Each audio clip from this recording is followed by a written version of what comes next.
Tere, mina olen Annika ja mina räägin teile täna, missugune kohvi valmistamise meetod on Aeropress, miks see on hea toode ja kuidas teha üks kvaliteetne kohv ükskõik kust olete ja olenemata ilmast. Mulle meeldib Aeropress sellepärast, et esiteks kohvi valmistamine sellega on hästi lihtne, hästi kiire.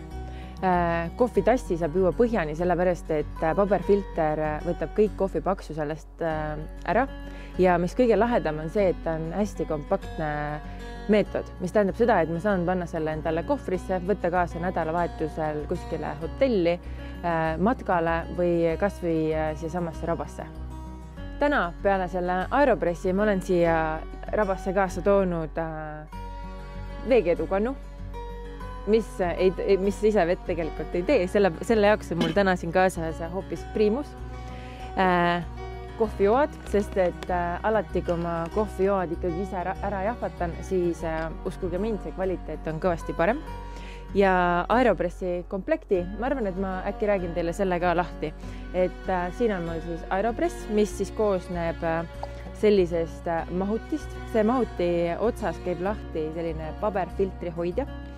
Ja siin on siis see, mida nimetatakse pressiks, et see pressib kohvi seest kõik need head maitsed välja.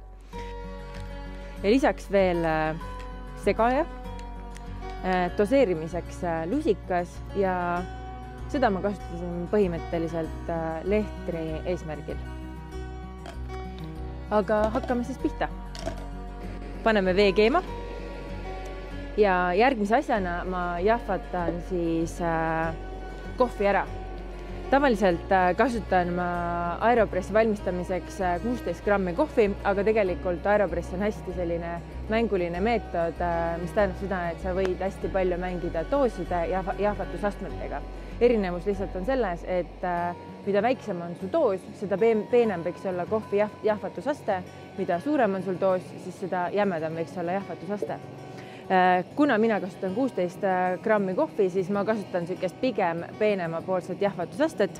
Kuna mul siin rabas täna kaalu kaasas ei ole, siis ma kasutan kohvi doseerimiseks seda sama lusikat ja ma olen tegelikult välja kaalunud, et see lusika täis niimoodi hästi pigem kuhjaga ongi umbes 16 grammi.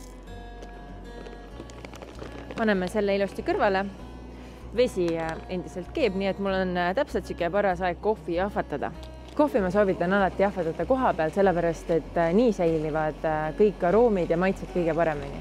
Mulle isiklikult meeldib Aeropressi valmistada tavaliselt tagurpidi meetodil, mis tähendab siis seda, et press jääb alla ja mahuti ülesse. Ma panen Aeropressi niimoodi tagurpidi, panen selle umbes 16 grammi kohvi siia sisse.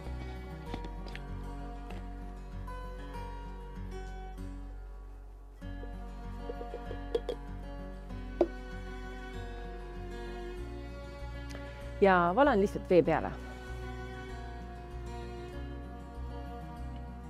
Pärast seda on tegelikult hästi oluline see, et kohv on ühtlaselt ära segatud, sellepärast, et kui mõned kohviosakesed jäävad kuivaks, ei toimu see efekt nii, nagu peaks. Segan läbi, panen selle kõrvale ja ootan umbes minuti. Ja nüüd, kui minut on umbes täis tiksunud, ma keeran Aeropressi lihtsalt ümber ja hakkan pressima.